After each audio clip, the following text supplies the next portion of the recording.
আল্লাহর কসম খেয়ে বলি, যদি আল্লাহর কোরআনের বিধানকে কটাক্ষ করার এই ধারা অব্যাহত রাখা হয়, তাহলে গোটা সরকার ব্যবস্থার বিরুদ্ধে যুদ্ধ ঘোষণা করতে আমাদের এক মুহূর্ত বিলম্ব হবে না।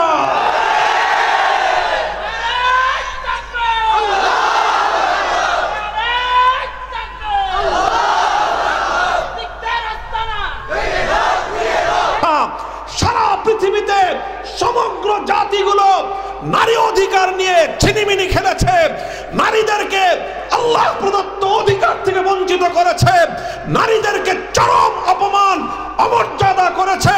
পৃথিবীতে একমাত্র ধর্ম ইসলাম, যেই ধর্ম সর্বপ্রথম ঘোষণা করেছে আল জান্নাতু তাহতা আকদামিল উম্মাহাত, গোটা পুরুষ জাতির জান্নাত নারীর পায়ের নিচে।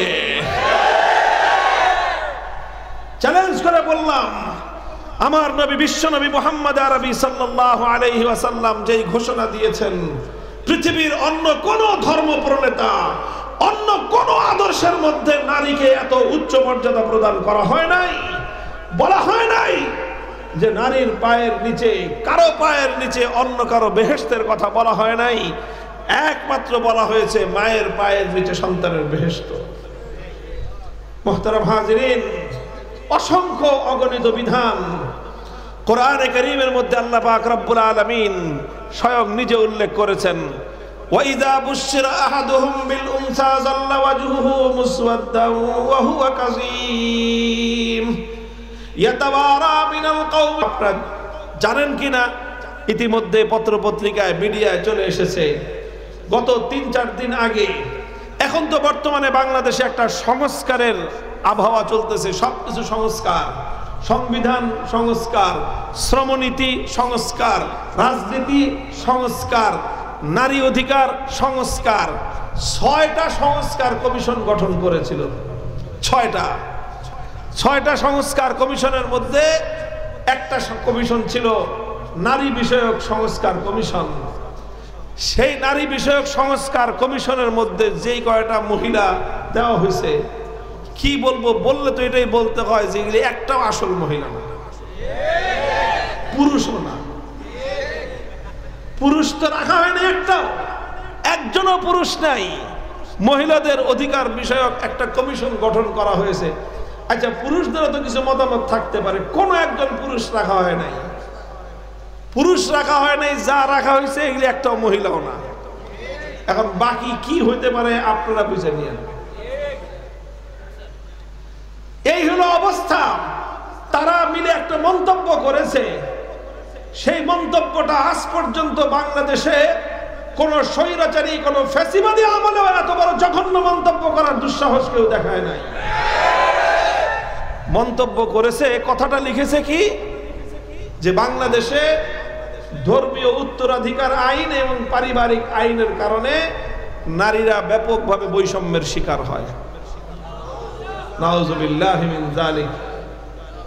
ইসলামে যেই ধরনের বিধান দেওয়া হয়েছে, মূলত ইসলামের বিধানকে সরাসরি কটাক্ষ করে, আক্রমণ করে তারা বলতে চায় যে ইসলামের বিধানের কারণে নারীরা বৈষম্যের শিকার। এর চেয়ে বড় ইসলামের বিরুদ্ধাচরণ, এর চেয়ে বড় আল্লাহর কোরআনের প্রতি কটাক্ষের আর কোনো ভাষা হতে পারে না। মুহতারাম হাজিরিন, এরপরে সেই কমিশনের এই রিপোর্ট নিয়ে প্রধান উপদেষ্টার কার্যালয় থেকে সেটাকে পাবলিশ করা হয়েছে, প্রচার করা হয়েছে। আনন্দ চিত্তে প্রচার করে তারা বলেছেন যে যত দ্রুত সম্ভব এই কমিশনের প্রস্তাবনাগুলো কার্যকর করবে, বাস্তবায়ন করবে। আমরা পরিষ্কার বলি যে আমরা এই সরকারকে সমর্থন জানিয়ে এসেছি, নানাভাবে সহযোগিতা করে আসছি। যদি মনে করে থাকেন যে এই সহযোগিতা বিনা শর্তে, ভুল করবেন। এই সহযোগিতা একটা শর্তে, সেই শর্ত হলো দেশ জাতি ধর্মের বিরুদ্ধে আপনারা অবস্থান নিতে পারবেন না।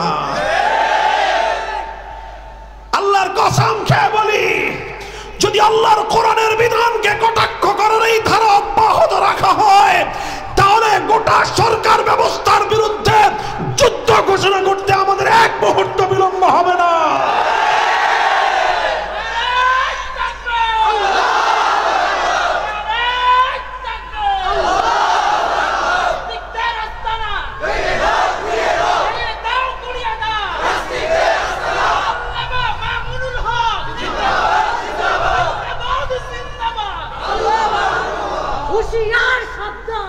মুহতারাম হাজিরিন, ইসলাম যেই বিধান দিয়েছে আলহামদুলিল্লাহ, সেই বিধানের মাধ্যমে হাজার হাজার বছর পর্যন্ত সমাজের মধ্যে যে শৃঙ্খলা, যে সাম্য, যে শান্তি, যে ভারসাম্য তৈরি হয়ে আছে, পশ্চিমা সমাজ ব্যবস্থা থেকে আমাদের এই সমাজ ব্যবস্থাকে, পশ্চিমা অসভ্য কালচারকে আমদানি করে, পশ্চিমার বেরেল্লাপনা কালচার আমদানি করে, পশ্চিমাদের পরিবারবিহীন সমাজ ব্যবস্থাকে আমাদের দেশে আমদানি করে আমাদের পারিবারিক ব্যবস্থাকে ভেঙে চূর্ণ বিচূর্ণ করে দেওয়ার পায়তারা চলছে।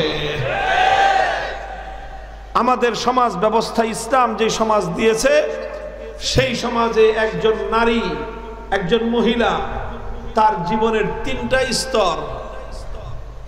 সে যতদিন পর্যন্ত বিবাহ না হবে, এটা হলো তার শৈশব এবং কৈশোরের কাল, বিবাহর আগ পর্যন্ত। এই সময়টা একজন নারীর সমস্ত ভরণ পোষণের দায়িত্ব হলো তার বাবা।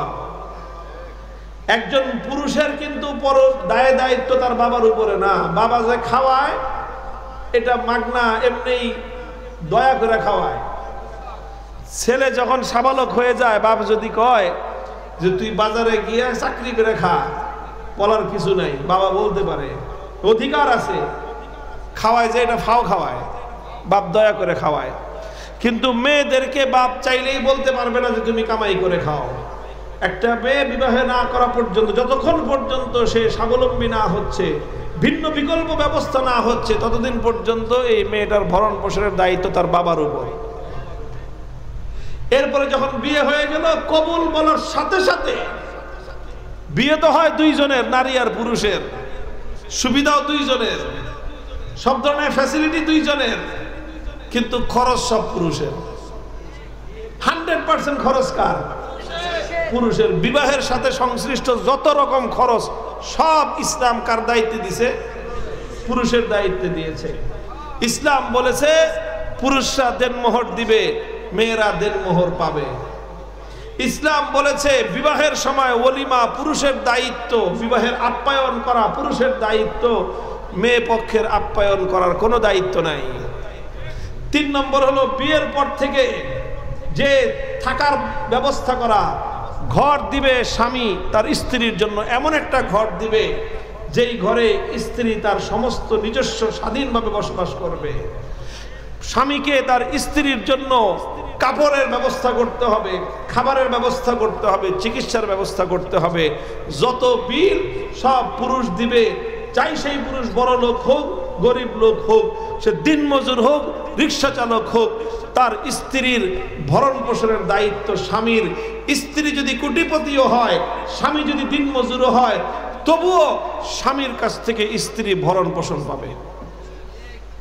তাহলে মহারণা দিল পুরুষ, আপ্যায়ন করলো পুরুষ, ভরণ পোষণ নিল পুরুষ, সব খরচ করলো পুরুষ। তাহলে বিবাহের পর থেকে নারীর সম্পূর্ণ দায়িত্ব পুরুষের উপর। আল্লাহ না করুন যদি স্বামী স্ত্রীর আগে মারা যায়, বার্ধক্যের সময়ে এই নারীর সমস্ত দায়িত্ব তার ছেলে সন্তানের উপর। যতদিন পর্যন্ত ছেলে আছে, তার মায়ের ভরণ পোষণের দায়িত্ব এই ছেলের উপর। তাহলে একজন নারীর জীবন 3 পুরুষের কাঁধের উপর দিয়ে কেটে যায়। ছোটবেলায় বাবার হোটেল, যৌবনকালে স্বামীর হোটেল, বার্ধক্যের সময়ে ছেলের হোটেল, 3 পুরুষের কাঁধের উপর দিয়ে ফাও ফাও খেয়ে যাবে, শাহজাদির অবস্থায় জীবন যাপন করবে। বাপের কাছ থেকে, মায়ের কাছ থেকে, ভাইয়ের কাছ থেকে মিরাসের যা সম্পত্তি পাইছে, সব সম্পত্তি নিজের খুশি মতো নিজের মতো ব্যবহার করবে। নারীর সম্পদে তার স্বামীর 1 চুল পরিমাণ কোনো অধিকার নাই। বলেন, এরপরেও যদি কেউ বলে যে বৈষম্য হয়েছে, মনে করতে হবে তার মাথার মধ্যে সমস্যা আছে। মাথার মধ্যে ঘিলু নাই, ঘিলুর পরিবর্তে গোবর আছে। এত চমৎকার বিধান ইসলাম দিয়েছে। ইসলামের বিধান কার্যকর করো, সমাজ থেকে সমস্ত বৈষম্য দূর হয়ে যাবে। মুহতারাম হাজিরিন, এই কথা বলে বাংলাদেশের ধর্মপ্রাণ মুসলমানদের, আলেম ওলামাদের কলিজার মধ্যে আগুন ধরায় দিয়েছে। আমরা মনে করতেছিলাম, সাহস যোগাইতেছিলাম, উৎসাহিত করতেছিলাম যে চালান আমরা আসি, যারা বিরোধিতা করে আমরা সকলকে মোকাবেলা করে অন্তর্বর্তীকালীন সরকারকে আমরা সব ধরনের সহযোগিতা করবার আশ্বাস দিয়ে আসতেছিলাম। এই দেশে আলেম সমাজই সবচেয়ে বেশি তাদের পাশে দাঁড়িয়েছে, সব ক্ষেত্রে তাদেরকে সহযোগিতা দিয়েছে, তাদেরকে আশ্বাস দিয়েছে, সাহস জুগিয়েছে। বড় বড় রাজনৈতিক দলগুলো তাদের বিরুদ্ধে মাঠে নামতেছে, আলেম সমাজ তাদের পক্ষে থাকতেছে, কারণ তারা এতদিন পর্যন্ত ইসলামের বিপক্ষে অবস্থান নেয় নাই। শুধু এই জন্য, যদি মনে করে থাকে এটা পার্মানেন্ট ব্যবস্থা, ভুল করবে, বোকার স্বর্গে বাস করবে। এটা আমরা আল্লাহর কোরআনের বিরুদ্ধাচরণকারী কারোর সাথে পীড়িত করি না। যে কোরআনের বিরুদ্ধে যাবে, ইসলামের বিরুদ্ধে যে যাবে, সে যেই হোক না কেন, মাথার উপর থেকে পায়ের নিচে ফালায়া দিতে এক মুহূর্ত আমাদের বিলম্ব হবে না। উলামায়ে কেরাম হেফাজতে ইসলামের পক্ষ থেকে আগামী 3 তারিখ, মে মাসের 3 তারিখ শনিবার দিন ঐতিহাসিক সোহরাওয়ার্দী উদ্যানে এই কলঙ্কিত বাংলাদেশের ইতিহাসের কলঙ্কজনক এই অধ্যায়কে মুছে ফেলবার জন্য জাতিকে একত্রিত হওয়ার ডাক দিয়েছে। যাবেন তো হ্যাঁ, যাবেন তো? কারা কারা যাবেন? হাত তুলেন। আল্লাহ পাক কবুল করেন। আমি দেশের মানুষকে বলি যে দেখেন, আপনারা সবসময় নিজের কাজ করবেন, কিন্তু যখন সম্মিলিতভাবে আলেম সমাজ আপনাদেরকে ডাক দিবে, তখন আলেম সমাজের পাশে থাকবেন। ইনশাআল্লাহ এই দেশ থেকে কেউ ইসলামের নাম নিশানা মুছে ফেলতে পারবে না, ইনশাআল্লাহ পারবে না। যত বড় শক্তি হোক, দেখো ইমা বুশিরা বিহি আয়ুমসিকুহু আলা হুরিন আম ইয়াদুসসুহু ফিত তুরাব আলা সাআ মা ইয়াহকুমুন। আল্লাহ বলেন যে আরে আগের যুগটা কেমন ছিল, কোন যুগ থেকে ইসলাম মানবতাকে কোন পর্যায়ে উন্নীত করেছে দুনিয়ার মানুষ ভুলে যেও না। ভুলে যেও না যে মানুষ তার অতীতের ইতিহাস ভুলে যায়, সে কোনোদিন ভবিষ্যতে উন্নতি করতে পারে না। অতীতের অন্ধকার থেকে কিভাবে তোমাকে ইসলাম আলোর দিকে নিয়ে আসলো, ইসলামের প্রতি কৃতজ্ঞতা বোধ যদি মানব জাতি ভুলে যায়, সেই মানব জাতি হবে বিশ্বাসঘাতক এবং গাদ্দারের জাতি। মনে রাখবেন, গাদ্দারের জাতি পৃথিবীতে বাহ্যিকভাবে যতই উন্নতি করুক না কেন, যত সম্পদের মালিক হয়ে যাক, যত বড় ব্যবসা বাণিজ্য করুক, যত সুন্দর রাস্তাঘাট তৈরি করুক, যত সুন্দর বাড়িঘর তৈরি করুক, আলিশান দালান নির্মাণ করুক, গাদ্দার এবং বিশ্বাসঘাতকরা পৃথিবীতে কোনোদিন মাথা উঁচু করে দাঁড়াতে পারে না। গাদ্দারি এটা এমন একটা দোষ, এমন একটা ত্রুটি মানুষের, যার মধ্যে গাদ্দারির স্বভাব আছে। এই গাদ্দারি আর বিশ্বাসঘাতকতার স্বভাবের কারণে তার মধ্যে হাজারটা গুণ থাকলেও এক গাদ্দারির কারণে সমস্ত গুণ ঢাকা পড়ে যায়। মানুষের সব দোষ মাফ করা যায়। বলেন, আপনার একটা কর্মচারী অথবা আপনার একজন ভাই ভুল করে অনেক বড় ক্ষতি করে ফেলেছে আপনার, আপনি যদি জানেন যে ভুল করে করছে, যা মাফ করে দিলাম, তুই ভুল করে করেছিস। কিন্তু যদি জানেন যে আপনার একজন কর্মচারী, একজন ম্যানেজার, বিশ্বাস করতেন তাকে আপনি, বছরের পর বছর বিশাল প্রপার্টি, আপনার বিশাল দোকানপাট, আপনার বিশাল ব্যবসা বাণিজ্য, তার উপর আপনি আস্থা রেখে বিশ্বাস করে আপনি ছেড়ে রেখেছিলেন, হঠাৎ জানতে পারলেন ও বেটা বেঈমান, ও বেটা বেঈমান। এরপরে কোনোদিন আপনি তাকে ক্ষমা করবেন না এবং তার সঙ্গে কোনোদিন সম্পর্ক রাখবেন না। যারা বিশ্বাসঘাতকের উপর বিশ্বাস করে, গাদ্দারি করার পর যারা এই গাদ্দারির অপরাধ ক্ষমা করে দেয়, তারাও কোনোদিন উন্নতি করতে পারে না। সব অপরাধের ক্ষমা আছে, গাদ্দারি এবং বিশ্বাসঘাতকতার অপরাধের ক্ষমা নাই। যে জাতি যারা ইসলামের সঙ্গে আল্লাহ প্রদত্ত এই মানবিক অধিকার পায়ও, ইসলাম প্রদত্ত মানুষকে, নারীকে যে অধিকার দিয়েছে, সেই অধিকার পাওয়ার পর যদি কেউ ইসলামের সঙ্গে গাদ্দারি করে, তার দ্বারা পৃথিবীর কোন জাতির কল্যাণ হতে পারে না। আল্লাহর কোরআন বলেছে সেই জাতির অবস্থা কেমন ছিল যখন তাদের কাউকে বলা হতো বুশরা আহাদুহুম বিল উনসা, তোমার কন্যা সন্তান জন্ম হয়েছে, তোমার স্ত্রী কন্যা সন্তান প্রসব করেছে। এই কথাটা শোনার সাথে সাথে মানুষের প্রতিক্রিয়া কি হতো? জাল্লা ওয়াজহুহু মুসওয়াদ্দান, প্রথম প্রতিক্রিয়া হতো তার চেহারাটা কালো হয়ে যেত। ওয়া হুয়া কাযীম, সে রাগে ক্ষোভে ফেটে পড়তো। বলতো যে এত বড় কথা যে আমার মতো মানুষের ঘরে কন্যা সন্তান হয়েছে, এই অপমান এবং ক্ষোভে সে ফেটে পড়তো। আয়ুমসিকুহু আলা হুনিন আম ইয়াদুসসুহু ফিত তুরাব। এখন তার সামনে দুইটা রাস্তা খোলা। যার ঘরে কন্যা সন্তান জন্ম হতো তার রাস্তা কয়টা থাকতো? কয়টা রাস্তা? কোরআন বলতেছে তার সামনে দুইটা রাস্তা খোলা থাকতো। এক নম্বর রাস্তা আয়ুমসিকুহু আলা হুনিন, আরেক নম্বর রাস্তা আম ইয়াদুসসুহু ফিত তুরাব। হয় সেই মেয়েটাকে, সেই কন্যাকে তার আতুর ঘরেই অথবা জীবন্ত অবস্থায় তাকে মাটির মধ্যে গেঁথে মাটির মধ্যে জীবন্ত কবর দিয়ে তাকে হত্যা করত। এটা ছিল একটা রাস্তা।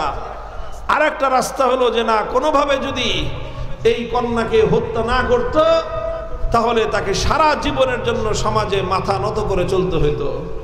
সমাজ বলতো যে তুমি আর যাতে থাকো নাই কেন, কারণ তোমার ঘরে কন্যা আছে, তুমি কন্যার বাপ, তুমি মেয়ের বাপ, সুতরাং তোমার কোনো সম্মান নাই, সমাজে তোমার কোনো মর্যাদা নাই। কাজেই সারা জীবনের জন্য সমাজে ছোট হয়ে চলতে হইতো। হয় সমাজে ছোট হয়ে চলবে, আর না হয় কন্যাকে জীবন্ত মাটিতে পুঁতবে। জীবন্ত মাটিতে পুঁততে পারলে সেই সমাজ বলতো এটা হলো বাপের বেটা সাহসী, সে তার কন্যাকে জীবন্ত মাটিতে পুঁতে হত্যা করেছে। সমাজ তাকে বাহবা দিত, সমাজ তাকে সম্বর্ধনা জানাতো, বীর পুরুষ বলে তাকে আখ্যায়িত করত। এই ছিল সমাজ। আর সেই সমাজে এসে ইসলাম কি বলল? ইসলাম বলল যার ঘরে আল্লাহ পাক রব্বুল আলামিন তিনটি কন্যা সন্তান জন্মদান করেছেন, দিয়েছেন, সে যদি তিনটি সন্তানের প্রতি, এমনকি রিওয়ায়াত হাদিসের মধ্যে এসেছে দুটি কন্যা সন্তানের প্রতি, এমনকি একটা কন্যা সন্তান আল্লাহ পাক যাকে দিয়েছেন সেই কন্যা সন্তানের প্রতি সে যদি দায়িত্ব পালন করে, অবহেলা না করে, ভালোবেসে আদর দিয়ে সোহাগ দিয়ে কন্যাকে লালন পালন করে বড় করে শিক্ষা দীক্ষায় উন্নত শিক্ষা দিয়ে সুন্দর তালিম দিয়ে তারপরে যদি সে কন্যা সন্তানের প্রতি দায়িত্ব পালন করতে পারে, আল্লাহ রাসূল সাল্লাল্লাহু আলাইহি ওয়াসাল্লাম বলেছেন এই কন্যা তার জন্য জান্নাতের নিশ্চয়তা প্রদান করবে। যেই কন্যা ছিল সেই যুগে মানুষের জন্য চরম অপমান এবং লাঞ্ছনার প্রতীক, সেই সন্তানকে, সেই কন্যাকে ইসলাম মানব জাতির জন্য, পিতার জন্য গৌরব এবং সম্মানের প্রতীক বলে আখ্যায়িত করেছেন। মুহতারাম হাজিরিন, ইসলাম এভাবেই কন্যা সন্তানদেরকে অধিকার দিয়েছে। শুধু একটা বিষয় দেখে এবং না বুঝে ইসলামের বিধান নিয়ে অনেকেই কটাক্ষ করে।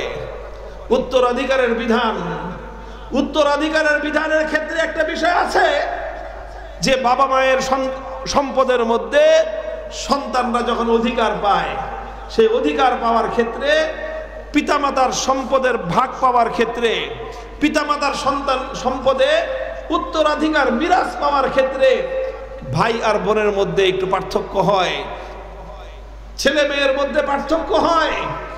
ছেলেকে ডবল 2 গুণ দেওয়া হয়, মেয়েকে অর্ধেক দেওয়া হয়। শুধু এই একটা জিনিস দেখে অনেকে ইসলামের ব্যাপারে ঘোরতর আপত্তি করে, বলে যে ইসলাম বৈষম্য করেছে। খোদার কসম খেয়ে বলি, ইসলাম যদি বৈষম্য করে থাকে, ইসলাম বৈষম্য করে নাই। ইসলাম অগ্রাধিকার দিয়েছে এবং অগ্রাধিকারটাও ইসলাম পুরুষকে দেয় নাই, নারীকেই অগ্রাধিকার দিয়েছে। আমি একসময় একটা আলোচনা করতাম, রাত গভীর হয়ে গিয়েছে, দীর্ঘ আলোচনার অবকাশ নাই। শুধু এতটুকু বলি যে ইসলাম সকল ক্ষেত্রে সমস্ত ভরণ পোষণ সহ সমস্ত খরচের দায়িত্ব দিয়েছে পুরুষকে, কিন্তু সম্পদের মালিকানার সময় সকল সম্পদের মালিকানা পুরুষকে দেয় নাই, বরং নারীকেও মালিকানার অধিকার দিয়েছে। খরচের দায়িত্ব কেবল পুরুষের, সম্পদ পাওয়ার অধিকার নারী পুরুষ উভয়ের। সুতরাং যদি বলতে হয়, বলতে হবে ইসলাম নারীকে অগ্রাধিকার দিয়েছে। ইসলাম কোনোদিন নারীর সঙ্গে বৈষম্যমূলক আচরণ করে নাই। হ্যাঁ, পুরুষকেও ঠকায় নাই, পুরুষরা এই কথা বলার দরকার নাই যে আমাদেরকে ঠকাইছে, বরং পুরুষকে ইসলাম এবং আল্লাহ দায়িত্ব বেশি দিয়েছে। পুরুষকে দায়িত্ব বেশি দিয়েছে, নারীকে অধিকার বেশি দিয়েছে। পুরুষকে দায়িত্ব বেশি দিয়েছে, নারীকে সুবিধা বেশি দিয়েছে। সুবিধা এজন্য বেশি দিয়েছে কারণ নারী দুর্বল, পুরুষকে দায়িত্ব এজন্য বেশি দিয়েছে কারণ পুরুষ সবল। মুহতারাম হাজিরিন, আমি এই কথাগুলো আজকে কেন আলোচনা করলাম?